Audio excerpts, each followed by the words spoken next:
Mom, Michael owes nearly $400,000. I'm sorry, but you'll have to leave the house. They want to sell it, and you might have to move into a nursing home. Those words didn't just hit me. They threatened to tear apart everything I'd fought for in 38 years of motherhood. My daughter stood before me, exhausted and broken, delivering the crushing news that could shatter our family forever. If you want to hear how one mother's firm refusal became the shield that protected her family, stay tuned, and don't forget to subscribe for more stories that reveal the true power of strength and love. Now let's begin. A fragile stillness filled the old house, the kind that feels almost sacred, as if time itself had paused to catch its breath. Outside, the late afternoon sun cast a pale gold glow through the sheer curtains, slipping in to settle softly on the polished wood floor. The air held the subtle scent of fallen leaves and damp earth, mingling with the faint trace of lavender from a dried bouquet resting on the mantel. Beyond the window, a gentle wind coaxed the brittle amber leaves to spiral down, twirling slowly in a melancholic dance, their descent marking the slow fading of another season, and perhaps the fading of something far more precious. In the living room, Helen sat quietly, the lines on her face telling stories that no photograph could capture, stories of love and loss, resilience and quiet surrender. Her hands, worn but steady, rested on the arms of a faded velvet chair, a chair that had witnessed countless sunrises and sunsets, countless whispered prayers in the dark. On her lap lay an old book, not opened, not needed right now. Her eyes, a deep well of strength, were fixed on the world outside, watching the leaves fall as though each one carried a memory she was trying to hold on to. Helen was a mother who had carried the weight of her family's burdens for nearly 4 decades, often alone, often unheard. Her strength was a silent sentinel, guarding a home built on sweat, tears, and sacrifice. This house wasn't just her sanctuary. It was a repository of every laugh, every tear, every whispered bedtime story, every scraped knee she had ever healed. To lose it would be to lose the very fabric of her identity, and yet today, that loss hovered dangerously close. The front door opened with a soft creak, but the air shifted instantly. Rachel entered, her figure a stark contrast to the composed stillness in the room. She moved with the hurried, unsteady steps of a woman who had run through storms, a woman whose spirit was stretched thin by months of worry and sleepless nights. Her eyes, rimmed red and heavy with fatigue, flickered nervously as she clutched a crumpled folder, the weight of its contents mirrored in her tense shoulders. "Mom." Rachel's voice was fragile, cracking under the strain of the news she carried. "It's worse than we thought." Helen's gaze remained fixed beyond the glass, tracing the descent of a solitary leaf as it drifted downward, surrendering to gravity. Inside, the years of watchful waiting and silent endurance pooled like a storm beneath her calm exterior. She felt the tide of emotions rise, fear, sorrow, frustration, but she held it at bay, like a seasoned captain steering through treacherous waters. This was a moment she had anticipated, even dreaded, but she was not unprepared. Rachel stepped closer, desperation threading her words. "The debts, they're crushing us. The lenders have set a deadline. Half the money by tomorrow morning. If we fail," her voice faltered, and her eyes darted away, unwilling to utter the inevitable. "They want to sell the house, Mom. And they're saying they want you to move into a nursing home." Helen's heart clenched at the words, yet her expression remained unbroken. She lowered her eyes slowly, finally meeting her daughter's gaze, the raw edge of panic there a mirror of her own buried fears. Rachel's hands trembled as she opened the folder, revealing photographs that gnawed at her soul. Mason and Lily, their young faces caught unaware in the cold watch of strangers. The lenders weren't just after money. They were holding her grandchildren hostage in a game she refused to lose. The room grew thick with unspoken dread, a suffocating silence punctuated only by Rachel's ragged breaths. Helen's lips pressed into a thin line, a silent vow forming behind her steady eyes. This was not the moment for tears. This was the moment for iron resolve.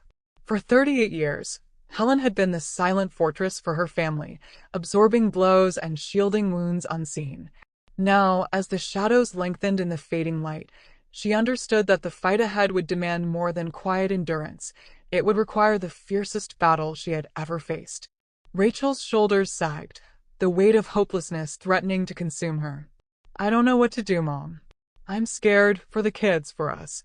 They're watching us like vultures. Helen reached out, her weathered hand covering Rachel's trembling one. We will face this together, she said, voice calm but resolute. But first, we must stand steady. Storms come and go, but roots run deep. Outside, the wind whispered through the trees, scattering the last of the golden leaves. Inside, Helen sat back in her chair, a quiet sentinel braced against the coming tempest. The fragile quiet from the afternoon shattered like glass. Rachel's hands balled into fists at her sides, her breath ragged as a storm of anguish and fury erupted from her lips, sharp words, raw and laced with desperation.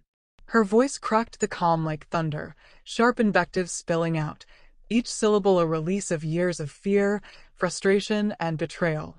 You just don't get it, do you? She spat, her gaze burning into Helen's unyielding calm. How can you sit there so coldly?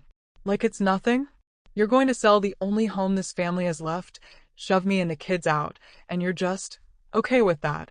Then, as if the words alone could not contain the tempest inside her, Rachel's fury took physical form.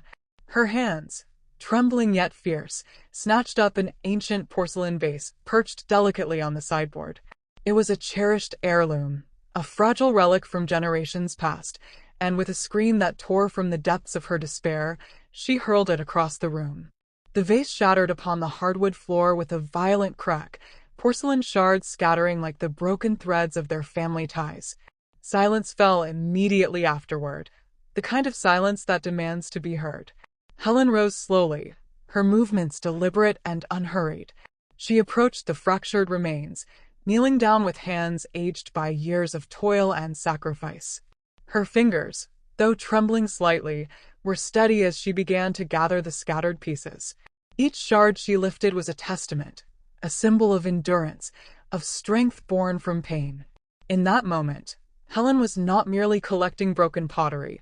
She was reclaiming control, stitching together the fragments of a life threatened by chaos and betrayal.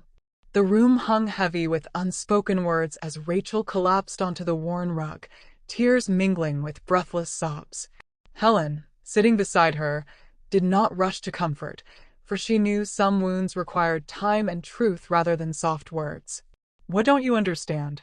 Rachel's voice cracked again, raw and pleading. This isn't just about money. It's about the kids' safety, their future. How can you be so heartless? Selling everything just to feed that monster's addiction. Helen's gaze hardened, not with anger, but with iron resolve. Rachel, I'm not heartless. I'm tired. Tired of watching you throw good money after bad, trying to save someone who won't save himself. Rachel flinched, the truth slicing sharper than any rebuke. You don't know what it's like, she whispered. To love someone broken. To want to fix what's shattered but only end up bleeding. Helen reached out, brushing a stray tear from her daughter's cheek. I know more than you think. More than you want me to. Her voice softened, yet remained firm. Your husband's debts aren't just numbers on a page.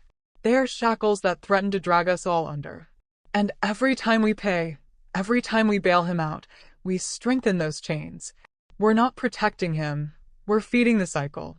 Rachel's eyes brimmed with conflicting emotions, love, resentment, guilt.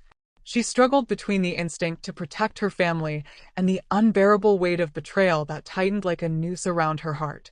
Helen stood and paced slowly, tracing invisible lines in the air as if outlining the harsh realities that had brought them here. Michael's promises to stop, how many have there been? How many times did you believe in a future that never came? At some point, love without boundaries is not love. It's surrender. The words hung between them like a verdict. Rachel lifted her head, searching her mother's eyes for any hint of compromise, of a softer path. But Helen's gaze held only clarity, a boundary drawn in the dust, unmovable and absolute. In this fracturing moment, their roles reversed. Rachel, the daughter desperate to hold her family together despite the crumbling foundation. Helen, the mother hardened by experience, willing to be the unyielding wall, even if it meant breaking hearts. The vase's shattered remnants lay between them, a stark reminder of the fragility of what once was, and the painful necessity of facing what must be if any part of the family was to survive. The weight of shattered porcelain still lingered in the air, its jagged edges echoing the fractures that ran deeper than the family home's walls. Helen's eyes softened, and she settled herself back into the worn armchair, the quiet gravity of her next words drawing Rachel's attention with a subtle but compelling pull. "There's something you need to understand," Helen began, her voice low but steady, carrying the weight of memories best left untouched. "I didn't always carry this battle alone. This isn't the first time addiction has haunted our bloodline." Rachel's breath caught, a flicker of apprehension crossing her face.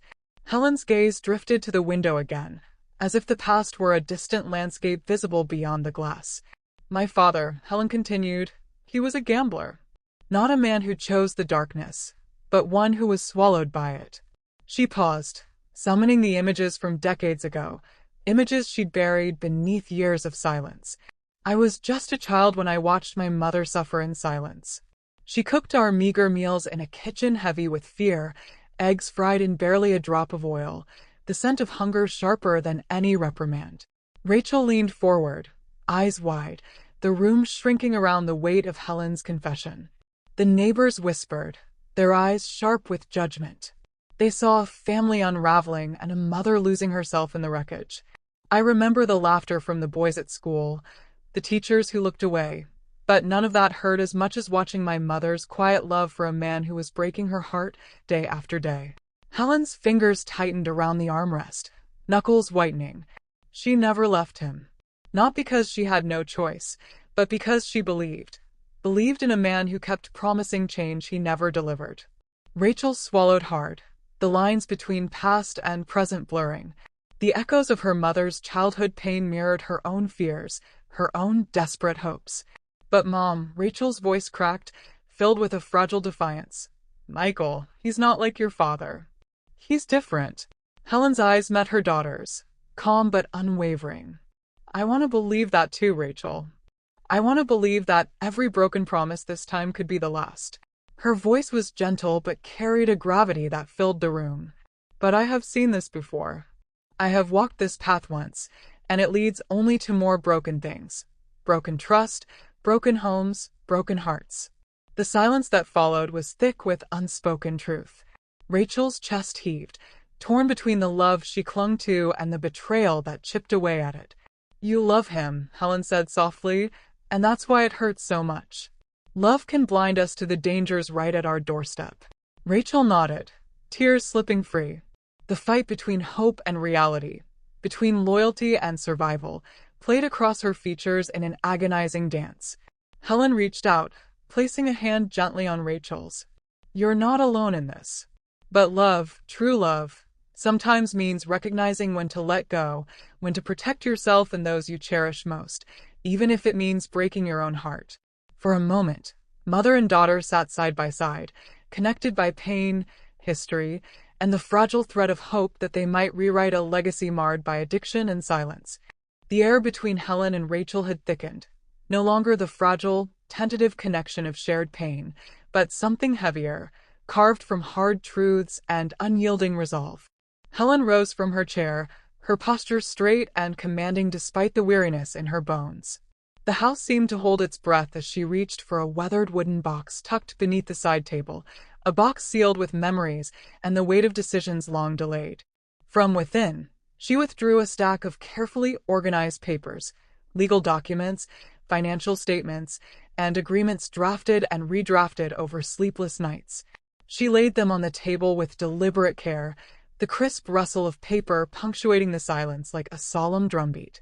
"Rachel," Helen began, her voice steady, "if we are to move forward, to rebuild, there must be rules. Conditions. This cannot continue as it has." She paused, letting the gravity of her words settle. "Michael must enter a full inpatient treatment program.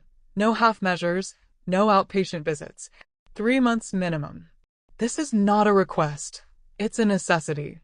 Rachel's face fell, the weight of those words striking her like a cold wave. The husband she loved, flawed and broken, now had to surrender to confinement, away from home, away from them. The pain was sharp and immediate, a mother's instinct to protect battling the bitter medicine of reality. Helen continued, unwavering. Until then, the family will come live here. This house, the home I've guarded for decades, will be your refuge.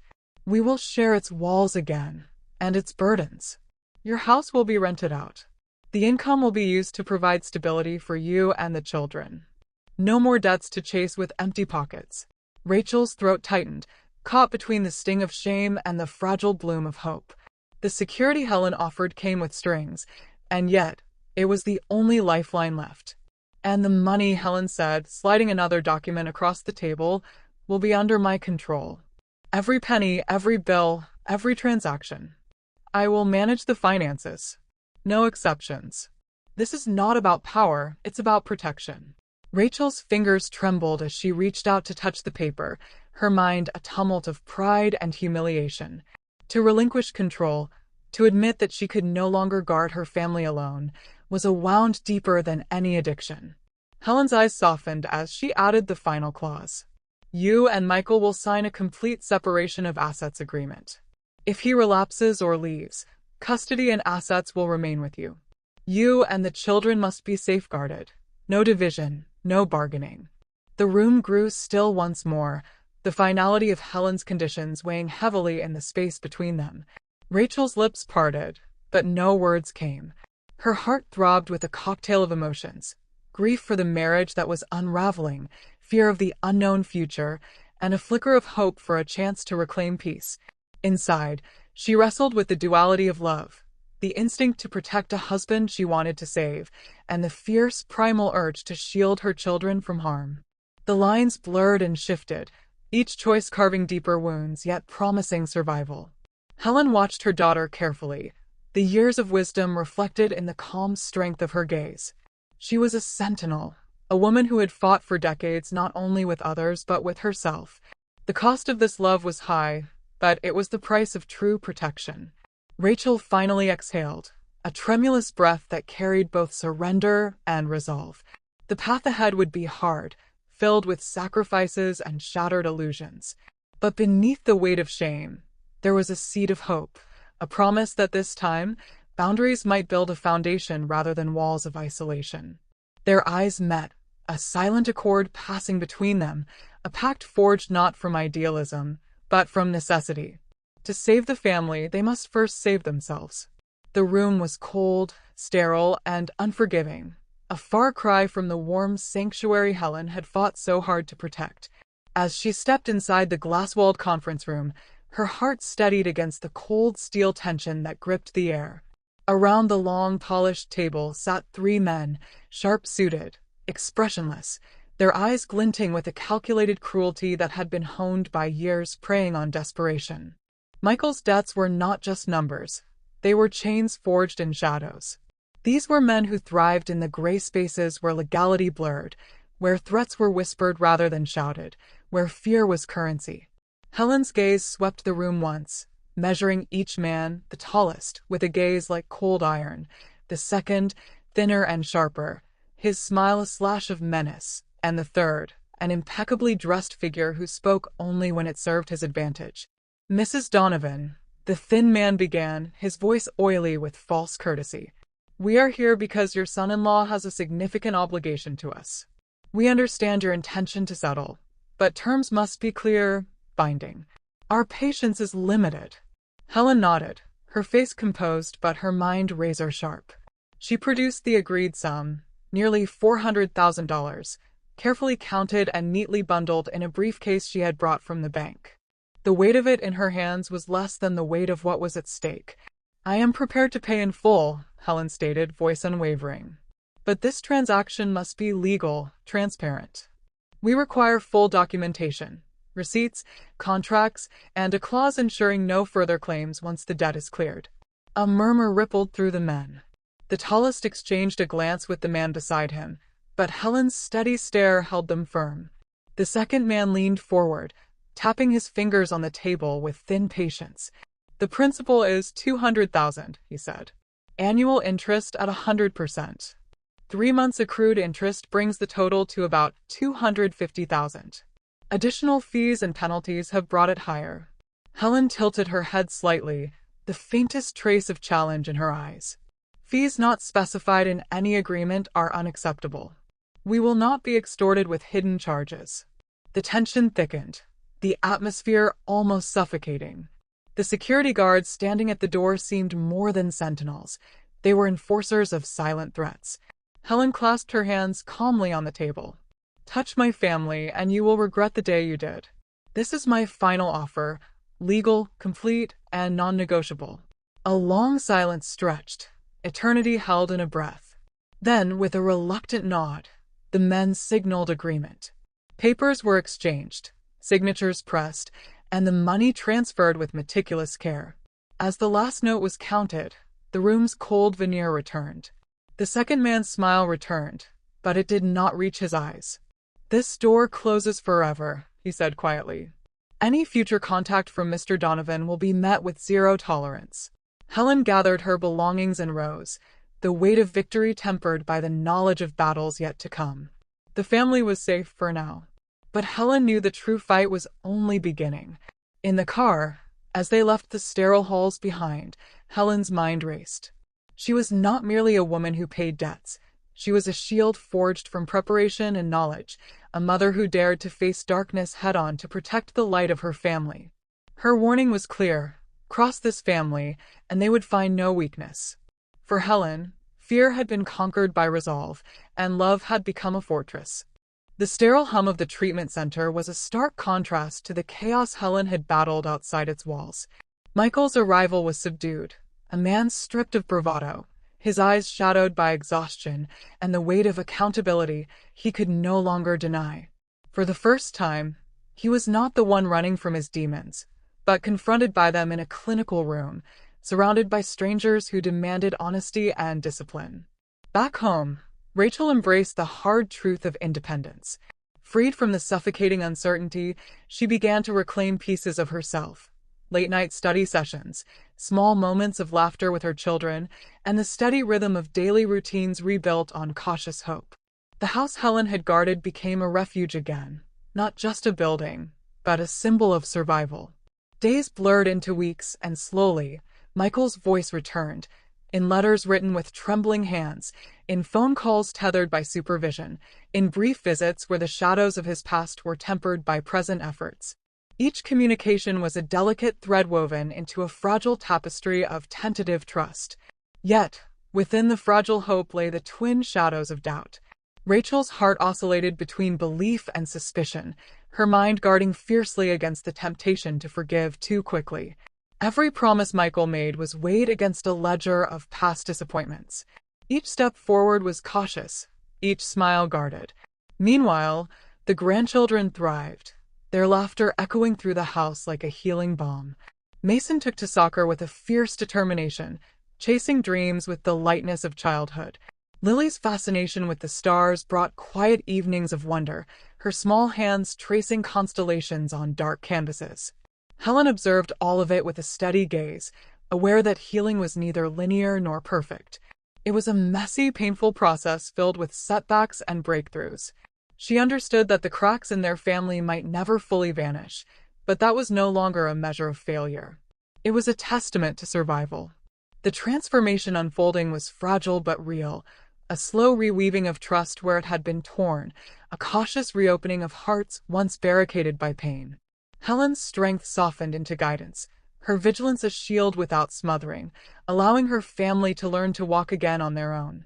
This was not a story of instant redemption, but of gritty perseverance, the messy, beautiful unraveling and rebuilding of a family choosing to believe in the possibility of better days. Years had passed, yet the echoes of that turbulent chapter still hummed softly in the corners of Helen's mind.